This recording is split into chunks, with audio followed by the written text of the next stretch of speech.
பிரபு sir, உனக்கு ஒரு உமா.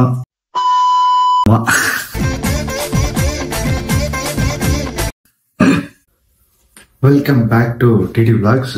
இன்னைக்கு நம்ம டிடி விளாக்ஸ்ல எதை பத்தி பார்க்க போறோம்னா, கோட் மூவியோட ஃபர்ஸ்ட் ஷோ போய் நான் பார்த்துட்டு வந்துட்டேன். அந்த படம் எப்படி இருக்கு அப்படின்றத பத்தி தான் பார்க்க போறோம். படத்தோட பாசிட்டிவ் நெகட்டிவ்லாம் அப்புறம் பார்ப்போம். இந்த ட்விட்டர் வேர்ல்ட சொல்றேன்.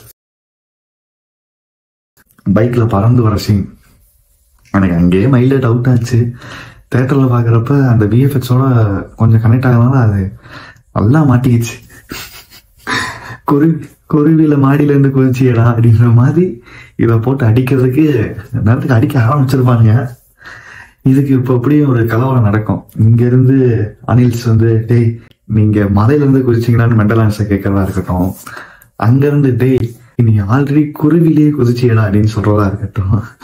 இதுக்கு நடுவில் அஜித் ஃபேன்ஸ் வந்து நானும் கருத்து சொல்றேன்னா சொல்லும்போது அவனை 2 அடி, நீ எல்லாம் பேசலாமா, வலிமையில அங்க இருந்து நீ குதிச்சியடா அப்படின்னு சொல்றதா இருக்கட்டும்.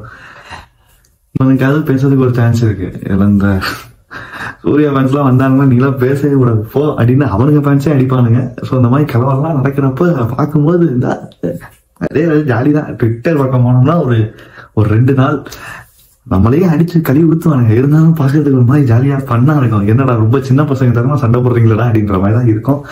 பார்ப்போம் என்னதான் நடக்குதுன்னு ட்விட்டருக்குள்ள. படத்துல வந்து அவரோட கோ ஆக்டர்ஸோட ரெஃபரன்ஸ் வந்து நிறைய படத்துக்குள்ள வரும்.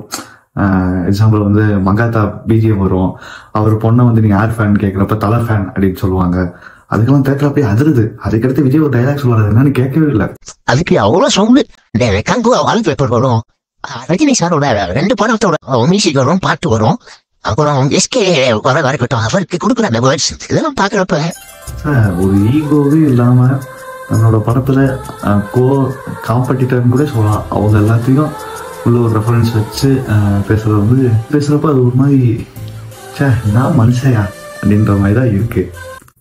இதை வச்சு ட்விட்டர்ல 4 வருஷம் விட்டு வந்தாங்க. யாரு வந்து கேட்டாலும் பார்த்தியா எங்க படத்துல இத்தனை பேருக்கு நாங்க இது கொடுத்துருக்கோன்னு சொல்லுவோம். உங்களால சொல்ல முடியுமா? தளபதிடா. சோ இப்ப படத்தோட பாசிட்டிவ்குள்ள போயிருவோமா?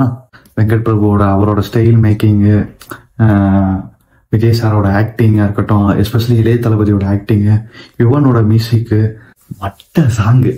எப்படி ஒரு விசில் போல் வந்து ஒரு வைபோ தேட்டர்ல, மட்ட சாங் வந்து வேற லெவலு. திரிஷா மேம் வந்து ஆடும் போதெல்லாம் அதே, அதுவும் மஞ்சள் சாரி கட்டிட்டு வரும்போது மிஸ்கினோட விஷயம் தான் வருது. அப்படி போட்டு ஸ்டெப் எல்லாம் வந்து ரீக்ரியேட் பண்ணிருப்பாங்க. அதெல்லாம் ஒரு மாதிரி ஜாலியா பண்ண இருந்துச்சா. லாஸ்ட் 40 மினிட்ஸ் தெரிச்சுட்டேன். நீங்க கேட்கலாம் என்னடா இவ்வளவு படத்தை விட்டுட்டு லாஸ்ட் 40 மினிட்ஸ்குள்ள போயிட்டேன்ட்டு. 2 மணி நேரம் 15 நிமிஷம் படம் நம்மளை அங்க ஹோல்ல அப்படியே விட்டுட்டு இந்த 40 மினிட்ஸ்குள்ள நம்மளை கொண்டு போறதுக்கான ஸ்கிரீன் பிளே இருக்குல்ல, சூப்பரான ஸ்கிரீன் பிளே. அந்த இடத்துல வர கேமியோஸ், நிறைய ஹைப் மூமெண்ட்ஸ் எல்லாம் சூப்பரா இருந்துச்சு. படத்துல வந்து அந்த எலிவேஷன் இருக்குல்ல, அந்த எலிவேஷன்லாம் பயங்கர மாசா இருந்துச்சு. அது அந்த 40 மினிட்ஸ் நான் முன்னாடி சொன்னேன், அந்த 40 மினிட்ஸ்குள்ள வர எலிவேஷன்ஸ் எல்லாம் வந்து தெரிச்சிருச்சு. நான் ஓப்பனா சொல்லணும்னா நான் ஒரு விராட் கோலி ஃபேன். ஆனா அந்த இடத்துல வந்து தோனியோட என்ட்ரி வரும், என்னைய அறியாம நானே கத்திட்டேன். நெகட்டிவ்னு பார்த்தோம்னா டிஏஜிங் கொஞ்சம் நெகட்டிவா இருந்துச்சு. விஎஃப்எக்ஸ் நிறையவே, இந்த unwanted scenes, especially spark song, இதெல்லாம் வந்து படத்தோட நெகட்டிவ்ல வரும். 3 மணி நேரம் படம் நீங்க போய் பாருங்க, நல்ல என்ஜாய்மெண்டா இருக்கும்.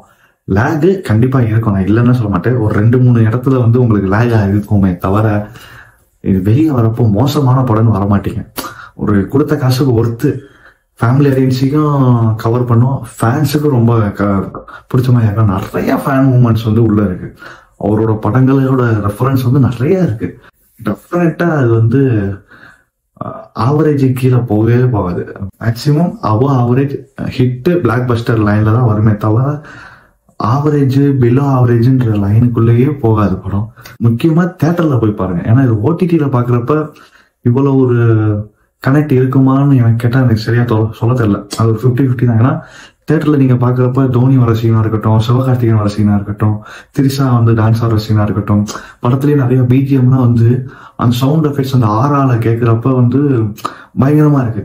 அது நீங்க வீட்டுல ஓடிடிலயோ இல்ல போன்லயோ பாக்குறப்ப அந்த எஃபெக்ட் இருக்குமான்னு கேட்டா அது எனக்கு தெரிஞ்ச மேக்சிமம் இருக்காதுன்னு தான் எனக்கு தோணுது. ஏன்னா தியேட்டரோட சவுண்ட் எஃபெக்ட்ஸ்ல வந்து தோனி நடந்து வரப்ப படையப்பா மியூசிக் வரும், பின்னாடி அந்த விஜய்க்கு வந்து அங்க எலிவேஷன், அதான் அட் டைம்ல 2 பேருக்கு எலிவேஷன் ஷாட் வைக்கிறப்ப அதெல்லாம் தேட்டர்ல பயங்கரமா இருந்துச்சு. ஸோ அது நீங்க நம்ம போன்ல பாக்குறப்ப கிடைக்குமான்னு கேட்டா எனக்கு தெரியல. 100% கிடைக்காது. அது ஒரு 50-50 தான். ஸோ அதனால இது ஒரு பக்கா தேட்டரிக்கல் ஃபிலிம். போய் தேட்டர்ல பாருங்க, பயங்கரமான படம். இதே மாதிரி இன்னொரு வீடியோ சந்திக்கிறேன். Until then, peace.